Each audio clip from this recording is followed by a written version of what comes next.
নলবাৰীত CPIMৰ প্ৰাৰ্থী মনোৰঞ্জন তালুকদাৰৰ বিশাল ৰেলীৰে নিৰ্বাচনী প্ৰচাৰ।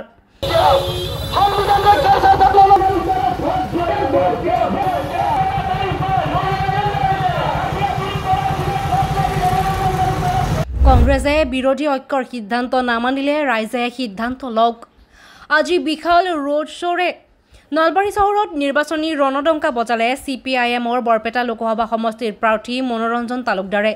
শ বাইক, চাৰিচকীয়া, ট্ৰেক্টৰ আদিৰে ৰেলী কৰি ৰণডংকা বজাই নলবাৰীৰ শ্বহীদ মুকুন্দ কাকতি বাছ আস্থান পথাৰত একত্ৰিত হোৱা ৰেলীটোৱে নলবাৰী চহৰৰ মুখ্য পথ NT road, college road, Hajo road হৈ বৰমা ৰোড স্থিত নিৰ্বাচনী কাৰ্যালয়ত সমাপ্ত কৰে।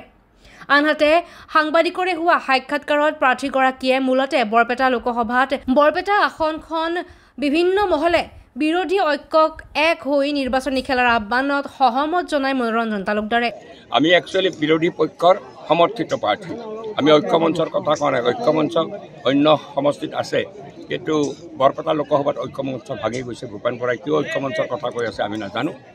ঐক্যমঞ্চ ইয়াত নাই, ইয়াত বিৰোধী দলবিলাকে আমাক সমৰ্থন কৰিছে। আমি সেইকাৰণে বিৰোধী দলৰ সমৰ্থনত প্ৰাৰ্থী দিছোঁ। কংগ্ৰেছক প্ৰাৰ্থিত্ব উঠাই ৰাইজৰ আহ্বান সন্মতি দিবলৈ আহ্বান মনোৰঞ্জন তালুকদাৰৰ। যদি কংগ্ৰেছে এই সিদ্ধান্তক কোনো গুৰুত্ব নিদিয়ে তেন্তে ৰাইজক একত্ৰিত হৈ এক সিদ্ধান্তত উপনীত হ'বলৈ আহ্বান জনায়।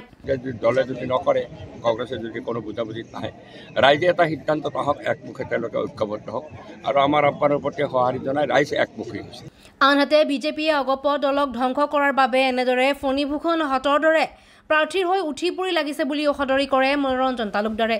অখিল গগৈৰ যি সমৰ্থন আপুনি অকল অখিল গগৈ নহয়, আমি এইবাৰ এতে কংগ্ৰেছ অকলশৰীয়া।